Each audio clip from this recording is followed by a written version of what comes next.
කට්ටිය රත් වෙන්න තිබුණා. මම දැන් සීනි දානවා. ඉනි ටික ටිකක් රත් වෙන්න තියලා ඉතින් මේක පොඩ්ඩක් හැඳිලා ගමු. දැන් කලුවෙන්ම සීනි එක උණු කරගන්න ඕනේ.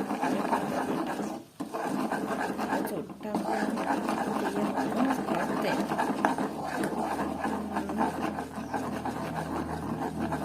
ඊළඟට අපි මොකද චුට්ටක් දාගන්න.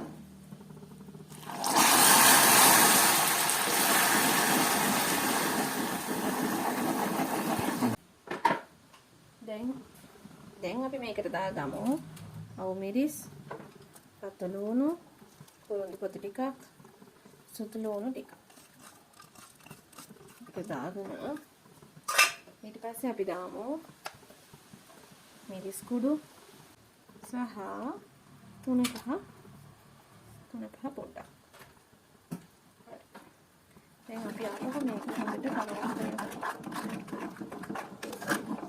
සුවඳක් එනවා.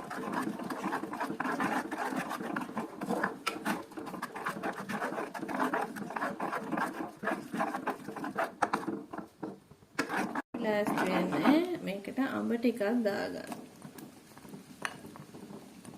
මේක බාගෙට කිදුරු අඹද? ඔව් අඹම නෙවෙයි සාමාන්‍යයෙන් බාගෙට පැහිච්ච අඹ ගන්නවා නම් තවත් හොඳයි. ඔන්න අපේ චට්නි ඉවරයි. දැන් කාලා රස බලන්න තමයි තියෙන්නේ. රස නම් පාටයි.